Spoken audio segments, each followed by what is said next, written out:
Hello everyone, welcome back to the channel of knowledge heart. और आज के video में हम लोग पढ़ने जा रहे हैं क्लास 8 साइंस के चैप्टर नंबर 11 के पार्ट 2 को। ओके, तो ये हमारा पार्ट 2 वीडियो होगा। इससे पहले हमने जो है पार्ट 1 वीडियो देख लिया था। तो अगर अभी तक आप लोगों ने पार्ट 1 नहीं देखा है पार्ट 1 वीडियो, तो मेरी क्लास 8 के प्लेलिस्ट में जाके काइंडली जो है आप लोग पार्ट 1 वीडियो देखें, ताकि आपको पार्ट 2 वीडियो जो है वो अच्छे से समझ में आए। क्योंकि पार्ट 1 में मैंने जितनी भी बेसिक कंसेप्ट जो है इस चैप्टर का जो भी चाहा वो अच्छे से एक्सप्लेन किया था। ओके, तो आप लोग जो है पार्ट 1 वीडियो काइंडली देखें। तो अब जैसे कि आप सभी जानते हो कि हमारा जो चैप्टर है वो क्या है, फोर्स एंड प्रेशर। ओके, तो मैंने पार्ट 1 में जो है ऑलरेडी आपको what is force and what is pressure जो है एक्सप्लेन कर दिया था बहुत अच्छे से। तो फिर भी छोटा सा रिकैप दे देती हूँ मैं। ठीक है, what is force and what is pressure. तो फोर्स क्या होता है कि कभी भी हम किसी ऑब्जेक्ट के ऊपर जब भी अपना एनर्जी एक्सर्ट करते हैं, अपनी ताकत लगाते हैं, ताकि उस ऑब्जेक्ट के जो है स्टेट में चेंज आए। या तो अगर वो रेस्ट में है तो वो मूव करने लगे, या तो उसका शेप चेंज हो जाए, ठीक है, या तो हम उसको एक प्लेस से दूसरे प्लेस पे लेकर के जाएं। तो ये सब क्यों हो पा रहा है? क्योंकि हम उस पर एनर्जी एक्सर्ट कर रहे हैं, अपनी ताकत लगा रहे हैं, ताकि उसमें ऑब्जेक्ट के स्टेट में जो है चेंज आए उसके। या तो वो मूव करने लगे, या तो वो मोशन में आ जाए, या तो फिर अगर वो मोशन में है तो वो रुक जाए, या तो हम किसी चीज़ को उठाते हैं एक जगह से दूसरी जगह ले जाते हैं।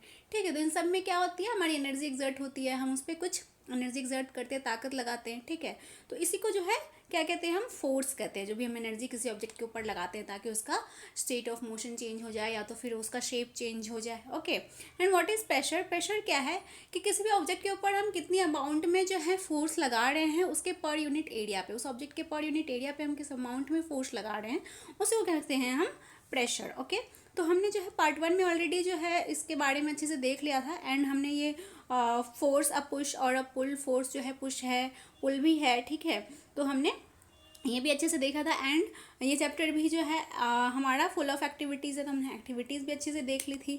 ओके, सारी चीज़ें अच्छे से समझ ली थी। तो हमने पार्ट 1 वीडियो जो एंड करा था अपना, वो कहाँ पे एंड करा था हमने, हमारा जो नेक्स्ट टॉपिक होने वाला था यहाँ पे, हमने यहाँ से आज स्टार्ट करना है, 11.4 टॉपिक से स्टार्ट करना है। ओके, तो a force can change the state of motion. Force जो है किसी भी मोशन का स्टेट चेंज करता है। ठीक है, इसको हम देखेंगे। तो चलिए स्टार्ट करते हैं without delay. And as always chapter start करने से पहले मैं आप सभी से रिक्वेस्ट करना चाहूँगी कि अगर अभी तक आप लोगों ने मेरे चैनल को सब्सक्राइब नहीं किया है तो नीचे सब्सक्राइब का आइकन प्रेस करना बिल्कुल ना भूलें, ताकि आपको ऐसे ही हर सब्जेक्ट से रिलेटेड वीडियोस जो हैं वो आगे फ्यूचर में मिलती रहे। ऑल्सो बेल आइकन भी प्रेस कर ले, ताकि जो है मैं कोई भी वीडियोज़ डालो तो आपको सबसे पहले उसकी नोटिफिकेशन मिल पाए और जल्दी से आप लोग उसे देख पाएँ। ओके, और थोड़ी सी भी मेरी वीडियोज़ जो है आपको यूज़फुल लगती हो तो kindly like my videos and subscribe my channel. तो चलिए स्टार्ट करते हैं आज के टॉपिक से। What is a force can change the state of motion. Force जो है मोशन का स्टेट चेंज करती है। लेट्स अस फाइंड कैसे। ठीक है, तो let us now find what happens when a force acts on an object. तो चलिए पता लगाते हैं कि जब एक फोर्स जो है किसी ऑब्जेक्ट के ऊपर एक्ट करती है, ऑब्जेक्ट के ऊपर लगती है, तो वो उसमें क्या चेंजेस लाती है, क्या होता है। ओके, तो एक्टिविटी 11.3 देखते हैं। हमसे कहा जा रहा है, take a rubber ball and place it on a level surface such as a table top और अ कंक्रीट फ्लोर। तो आपके पास जो है घर में बॉल होंगी रबर की, नहीं है तो आप खरीद सकते हैं कि हर किसी के घर में जो है बॉल होती हैं। ठीक है, उसे ले लो आप, या तो उसे जो है फ्लोर पे रखो, या फिर टेबल है तो टेबल पे रखो। Okay, now gently push the ball along the level surface. अब जो है फिगर 11.6, इस तरह से आपके घर में बॉल होगी ना। ठीक है, तो उसको क्या करना है, आपको जेंटली पुश कर देना है उस बॉल को। ठीक है, एक तरह से धक्का दे देना है। तो does the ball begin to move. तो अब वो बॉल जो था, जो पहले ऐसे रखा हुआ था, फिर उसको आपने पुश करा तो वो क्या होगा, आप पुश करने के बाद वो मूव करने लगेगा ना, मोशन में आ जाएगा। तो push the ball again while it is still moving. और जब ये मूव कर ही रहा है फिर भी एक बार फिर से आपको पुश करना है। ओके, तो क्या होगा, आपने ऐसा किया होगा अभी तक, तो बहुत बार खेले होगे बॉल के साथ। तो जब एक बॉल मूव कर रही होती है और उसको फिर से जो है आप उसको पुश करते हो, तो क्या होता है, उसकी जो जिस स्पीड से वो बॉल मूव कर रही होती है उसकी स्पीड में और वो स्पीड बढ़ जाती है, उसकी स्पीड इंक्रीज हो जाती है। Okay, is there any change in its speed. तो क्या उसकी स्पीड में कुछ चेंज आता है? यस, ऑब्वियस सी बात है। हम अगर कोई मूविंग बॉल में से पुश करेंगे, पुश फोर्स लगाएंगे, तो वो क्या होगा, उसकी स्पीड जो है बढ़ जाएगी। तो डज इट इंक्रीज और डिक्रीज? तो it increase. Okay, next place your palm in front of the moving ball. और नेक्स्ट क्या करना है आपको कि वो जो मूविंग बॉल है उसके आगे आपको अपनी हथेली रख देनी है, इस तरह से। ठीक है, तो remove your palm as soon as the moving ball touches it. और जैसे ही ये बॉल आपके हथेली को टच करती है उसके बाद आपको जो है अपना हाथ हटा लेना है। ठीक है। तो does your palm apply a force on the ball, तो क्या होगा, जैसे आप उस पर हाथ लगाओगे तो उस बॉल की स्पीड जो है वो डिक्रीज हो जाएगी, ठीक है। होता है ना ऐसा, आपने देखा होगा। ओके, तो what happens to the speed of the ball now, तो अब स्पीड जो है बॉल की वो क्या होगी, वो घट जाएगी। तो डज इट इंक्रीज और डिक्रीज, तो क्या ये घटी या बढ़ी, तो ये घटी।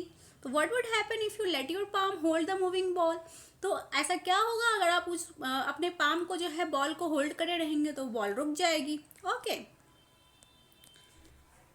तो you might recall similar situation, तो आपने ऐसा जरूर किया होगा, ठीक है। इस तरह से सिमिलर सिचुएशन जो है आप रिकॉल कर पाओगे। For example, while taking a penalty kick in football, जैसे कि फुटबॉल खेलते टाइम फुटबॉल प्लेयर जो है पेनल्टी किक लेता है। The player apply a force on the ball, तो प्लेयर क्या करता है, बॉल के ऊपर फोर्स अप्लाई करता है।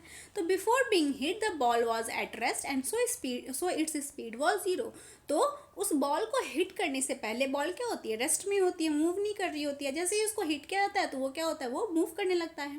तो जब वो रेस्ट पे होता है तो उसकी स्पीड क्या होती है, जीरो होती है। The applied force make the ball move towards the goal, और क्या करता है वो प्लेयर उस पर फोर्स अप्लाई करता है, उसको हिट करता है ताकि वो गोल हो सके, ठीक है। तो उसकी वजह से बॉल मूव करती है। तो suppose the goalkeeper dives और jump up to save the goal, ठीक है। और जो गोल करने के लिए हम प्लेयर जो है वो बॉल को मारते हैं, पुश करते हैं, ठीक है। एंड उधर जो नेट होता है, नेट के पास गोलकीपर होता है जो कि रोकता है उसको गोल होने से, ठीक है। तो by his action the goalkeeper try to apply a force on the moving ball, तो गोलकीपर अपने हाथ से रोकता है उसको, ठीक है। तो क्या होता है कि अगर वो उसको रोक पाता है, उसको हाथ लगा देता है, तो या तो वो डाइव हो जाती है या फिर रुक जाती है। ओके, तो the force applied by him can stop or deflect the ball saving a goal being scored, तो फोर्स जो अप्लाई किया जा रहा है गोलकीपर के द्वारा, उसकी वजह से क्या हो सकता है, बॉल जो है गोल होने से बच सकती है, ठीक है। तो if the goalkeeper succeeds in stopping the ball its speed decrease to zero, तो अगर गोल कीपर जो है गोल करने से रोक पाता है उस बॉल को, तो क्या होगा, उस बॉल की स्पीड जो है डिक्रीज होके जीरो हो जाएगी। ओके, तो These observations suggest that a force applied on an object may change its speed. तो हमने जो यहाँ पे जो एक्टिविटी देखी, जो एग्जाम्पल देखा, उससे हमें क्या पता चल रहा है, हमें ये पता चल रहा है कि अगर हम किसी ऑब्जेक्ट के ऊपर फोर्स लगाते हैं तो क्या होता है, इसकी स्पीड में चेंज आता है, ठीक है।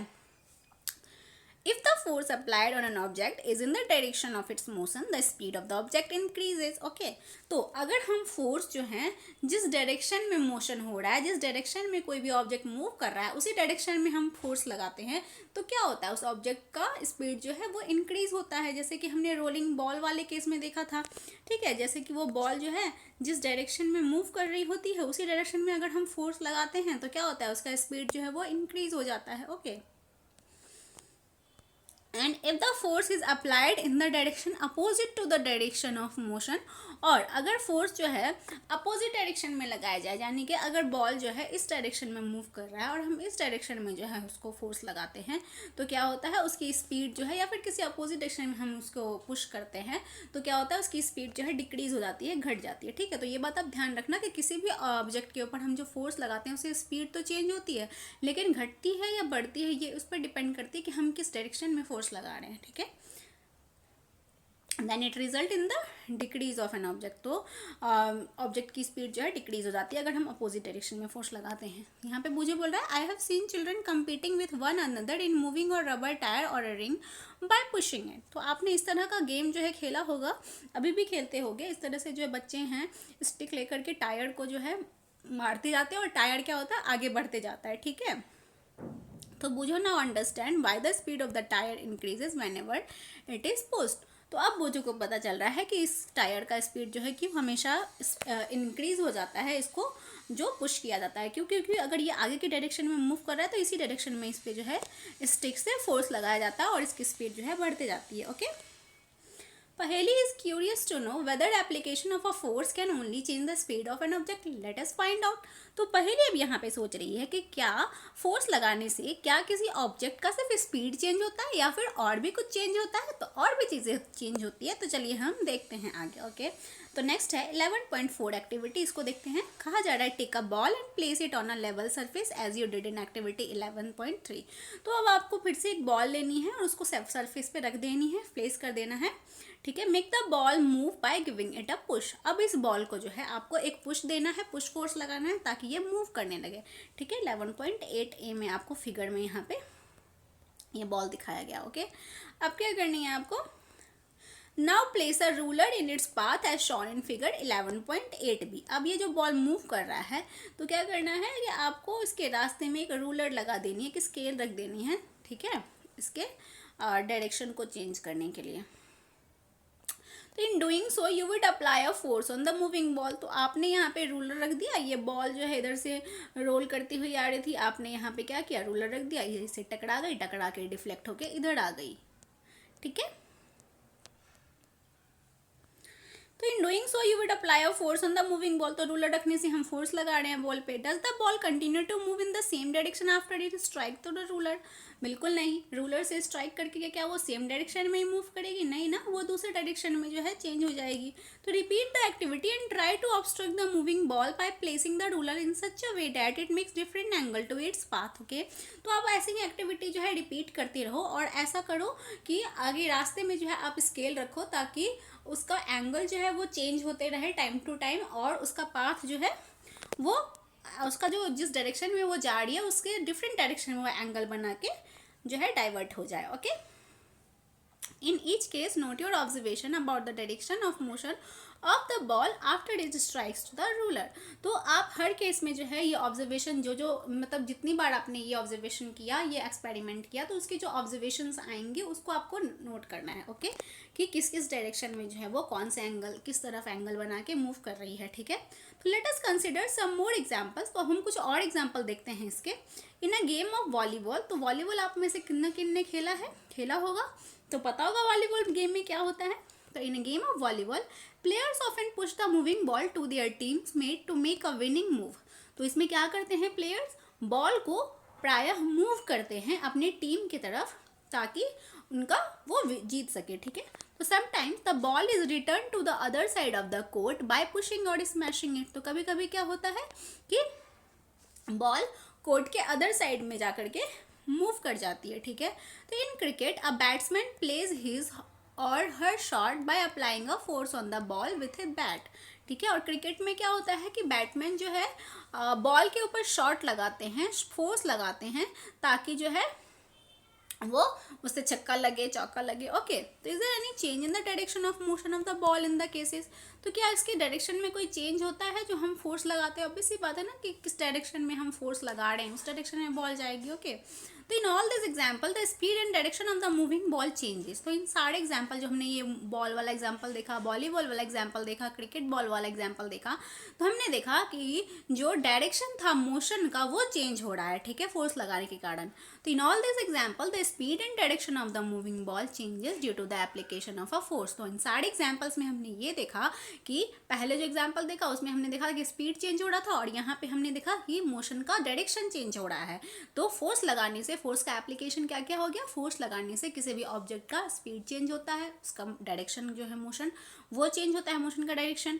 तो can you give a few more example of this kind? तो अगर आपके दिमाग में ऐसे बहुत सारे एग्जाम्पल्स होते हैं आपके day to day real life में, आप एग्जाम्पल दे सकते हो, सोच सकते हो।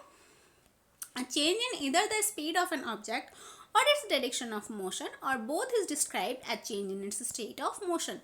तो जो ऑब्जेक्ट के स्पीड में चेंज होता है या फिर उसके मोशन के डायरेक्शन में चेंज होता है, दोनों को हम डिस्क्राइब करते हैं as a change in its state of motion. यानी कि अगर हम कह रहे हैं कि किसी भी ऑब्जेक्ट के स्टेट ऑफ मोशन में चेंज हो रहा है, तो यानी कि उसका स्पीड चेंज हो रहा है एंड उसका डायरेक्शन जो है मोशन का वो चेंज हो रहा है। ओके, दोनों को एक ही में हम इंक्लूड करेंगे।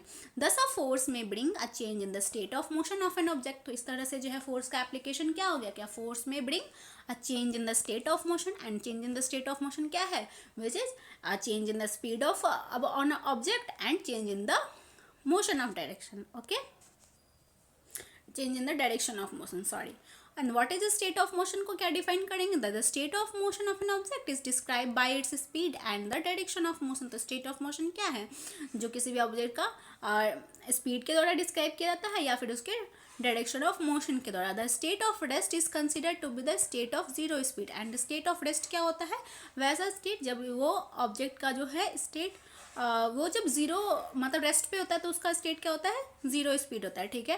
एन ऑब्जेक्ट में बी एट रेस्ट और इन मोशन, तो कोई भी ऑब्जेक्ट या तो रेस्ट में हो सकता है या तो फिर मोशन में हो सकता है, both are its state of motion. तो रेस्ट में होना, मोशन में होना, दोनों क्या है, मोशन के स्टेट्स हैं, ठीक है। किस स्टेट में है, रेस्ट स्टेट में है, किस स्टेट में है, मोशन स्टेट में है, ओके। तो ये क्या क्या है, स्टेट ऑफ मोशन है।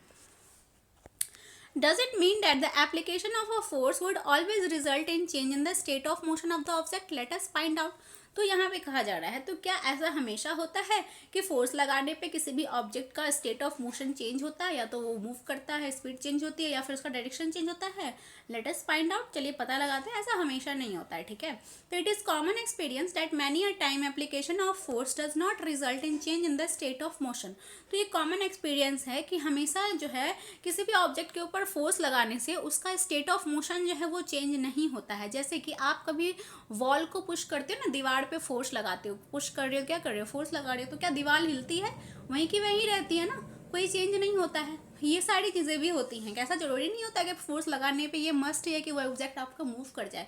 कभी कोई बहुत ज़्यादा भारी चीज़ आपको कहा जाता है कि इसको मूव कराओ, तो आप उस पर अपनी जितनी ताकत है वो झोंक देते हो, लेकिन वो चीज़ जो है, कोई बॉक्स अगर हो गया, ठीक है, हैवी, उस पर आप कितनी भी ताकत लगा लो वो मूव नहीं कर पाता है। तो ऐसा नहीं है कि उसमें आप फोर्स नहीं लगा रहे हो, फोर्स तो लगा रहे हो, जितना फोर्स आपके अंदर जितनी ताकत है आप सारी ताकत लगा रहे हो, लेकिन वो ऑब्जेक्ट जो है वो मूव नहीं कर रहा होता है, ठीक है। तो वही कहा जा रहा है कि ऐसा जरूरी नहीं है कि आप जब फोर्स लगाओ, ठीक है, किसी पे पुश पुल करो तो वो चीज़ मूव करे या उसके मोशन जो है, change of state of motion जो है वो हो, ठीक है।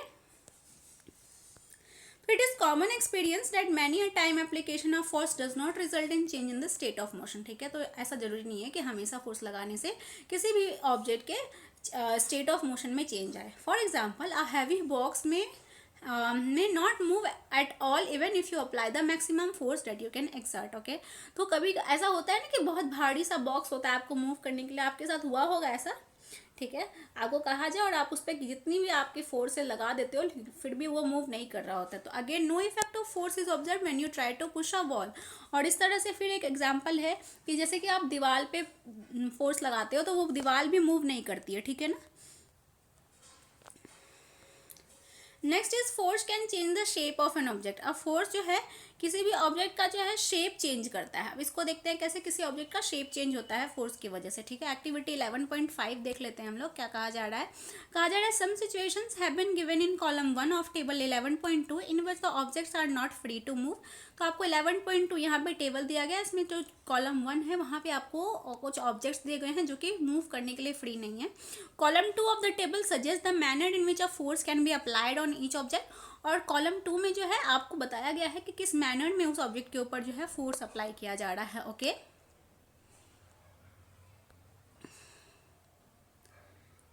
While column 3 shows a diagram of the action. और उसी तरह से फिर कॉलम 3 जो है आपको उस एक्शन का डायग्राम दिखाया जा रहा है। जैसे फोर्स अप्लाई किया जा रहा है तो कैसे किया जा रहा है उसका डायग्राम भी दिखाया गया है आपको कॉलम 3 में, ठीक है।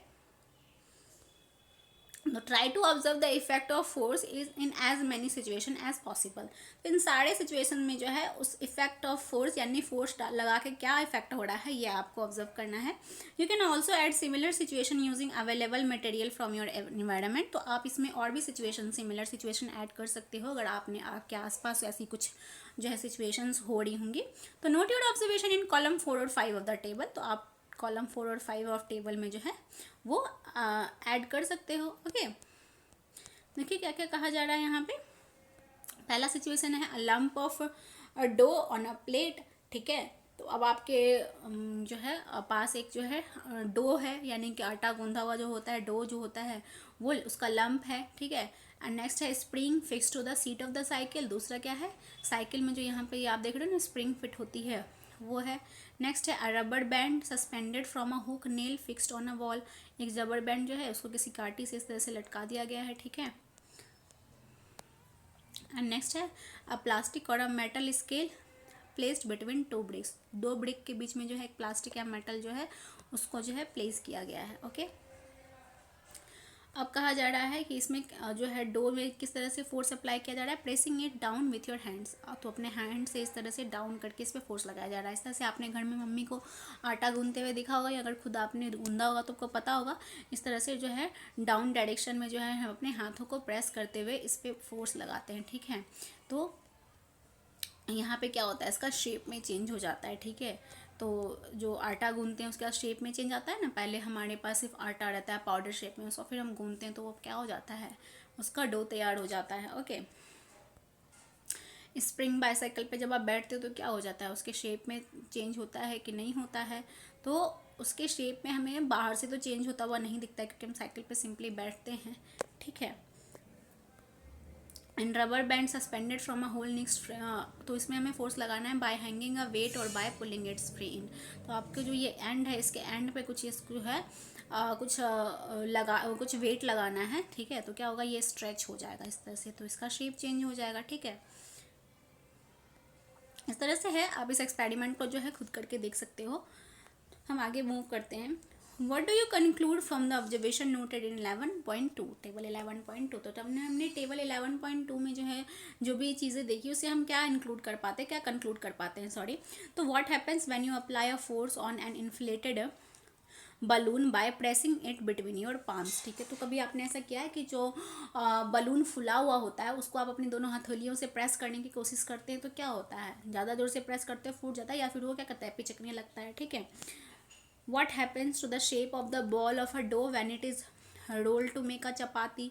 तो क्या होता है जब आप एक डो को जो है चपाती के शेप में रोल करते हो तो उसका शेप चेंज हो रहा है। यहाँ पे बलून वाले में भी आपने जो प्रेस किया था तो बलून पहले गोल गोल सा रहता है या अंडा ओवल शेप में रहता है, फिर उसको आप अगर उस पर प्रेस करते हो दोनों हाथों से तो क्या होता है, उसका शेप चेंज होने लग जाता है। ठीक है, तो what happen when you press a rubber ball placed on a table. और अगर एक टेबल पे एक रबर बॉल है उसको प्रेस करते हो उसका भी शेप जो है चिपटा होने लगता है। इन all this example you saw that the application of force on an object में चेंज इट शेप। तो यहाँ पे बेसिकली यही कहा जा रहा है कि फोर्स का एक एप्लीकेशन ये भी है कि आप अगर किसी ऑब्जेक्ट के ऊपर फोर्स लगाते हो तो उसका जो है शेप भी चेंज हो जाता है। ठीक है, जैसे हमने डो वाले केस में देखा, बलून वाले केस में देखा, ठीक है, रबर वाले केस में देखा। तो having performed all the above activities you would have realised that a force. तो ये सारी एक्टिविटीज़ करने के बाद आपको ये रियलाइज़ हो गया होगा कि फोर्स जो है may make an object move from rest. तो फोर्स की वजह से कोई भी ऑब्जेक्ट जो है रेस्ट में पड़ा होता है तो मूव करने लग जाता है। मे change the speed of an object if it is moving. अगर कोई ऑब्जेक्ट मूव कर रहा होता है तो उसका स्पीड भी चेंज हो सकता है। मे change the direction of motion of an object. तो अगर कोई मोशन में है ऑब्जेक्ट तो उसका डायरेक्शन भी चेंज हो सकता है फोर्स की वजह से। मे bring about a change in the shape of an object. और उसकी वजह से जो है किसी भी ऑब्जेक्ट का शेप भी चेंज हो सकता है फोर्स की वजह से। मे काउज सम और ऑल ऑफ दिस इफेक्ट्स। और कुछ जो है सारी चीज़ें भी हो सकती हैं। ठीक है, एक साथ। तो यही कहा जा रहा है कि फोर्स का एप्लीकेशन है कि फोर्स लगने से क्या क्या किसी ऑब्जेक्ट के साथ हो सकता है। वाइल अ फोर्स में काउज वन और मोर ऑफ दिस इफेक्ट्स। ठीक है, जबकि फोर्स जो है एक से ज़्यादा इफेक्ट्स जो है करती है, it is important to remember that none of this action can take place without the action of force. तो ये सारी बातें आपको ध्यान में रखनी है कि ये जो जितने भी यहाँ पे एक्शंस हो रहे हैं, ठीक है, ये विदाउट फोर्स लगाए जो है नहीं हो सकती हैं। ठीक है, फोर्स लगाना जरूरी है। दस an object can not move by it self. तो इस तरह से यहाँ कहा जा सकता है कि कोई भी ऑब्जेक्ट अपने आप ही मूव नहीं करती है। जादू तो नहीं है ना कोई जो अपने आप मूव करने लग जाएगी, उस पर हम फोर्स लगाते हैं, इंटरैक्ट करते हैं ऑब्जेक्ट के साथ। Okay, it can not change speed by itself. और अपने आप ही किसी ऑब्जेक्ट की स्पीड भी नहीं चेंज होती है, हमें उसकी स्पीड चेंज करानी पड़ती है फोर्स लगा के। तो it can not change direction by itself. उसकी डायरेक्शन भी अपने आप चेंज नहीं होती है। And its shape can not change by itself. और उसकी शेप भी जो है अपने आप चेंज नहीं होती है। ठीक है,